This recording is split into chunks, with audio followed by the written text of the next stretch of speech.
Émile Louis a violé et torturé sa fille dans un champ, la terrible réaction de sa mère. Comment vivre en étant la fille d'Émile Louis? Marilyn Vinet, aînée de ses enfants, a plutôt survécu. Au regard des atrocités qu'elle a vues mais qu'elle a subies aussi. Dans Ondelat raconte, elle est revenue sur son passé et le journaliste a lu quelques passages, aussi saisissants qu'affreux, de son livre autobiographique. Émile Louis a été condamné en novembre 2004 par la cour d'assises de Lyon à la réclusion criminelle à perpétuité pour l'affaire des disparus de Lyon.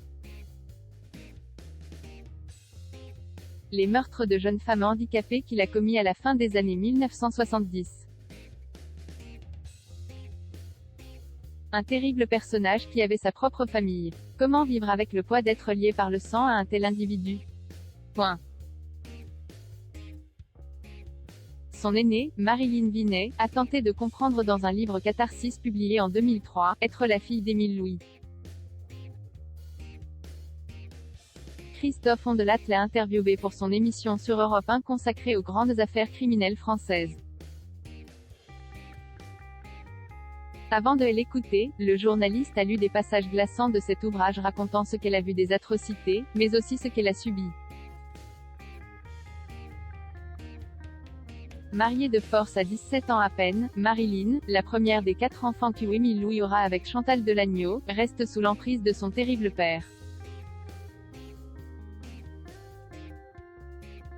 Elle se souvient d'un jour, où son père décide de les mener faire des courses mais s'arrête dans un bistrot juste avant. Lorsqu'elle revient des toilettes et qu'elle boit son verre de menthe à l'eau, elle se sent rapidement mal, comme droguée.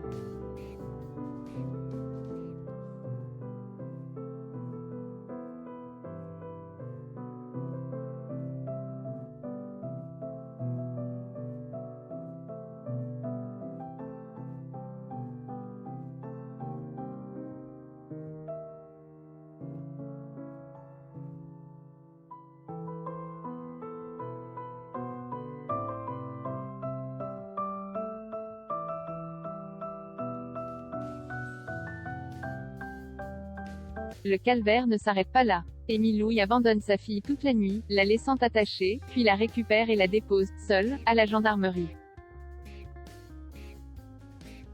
Elle ne dit rien aux officiers de peur d'être traitée de salope.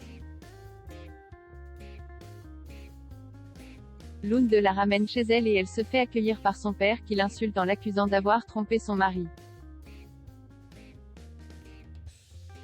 Il prend à partie sa mère qui répond par les mains, et là, maman se met à me cogner et mon frère avec. Pourquoi est-ce que je parlerais? Elle ne me croirait pas. Marilyn Vinet n'a rien dit de ce qu'elle a vécu ou vu car Émile Louis menaçait à chaque fois de tuer sa mère si elle parlait. Et ce, depuis sa plus tendre enfance, elle qui a été violée dès l'âge de 5 ans. Lorsqu'elle a fait un séjour en hôpital psychiatrique après une tentative de suicide. Il était venu la voir chaque jour pour lui redire cette phrase impitoyable qui hantera sa vie, si tu parles, je la tue.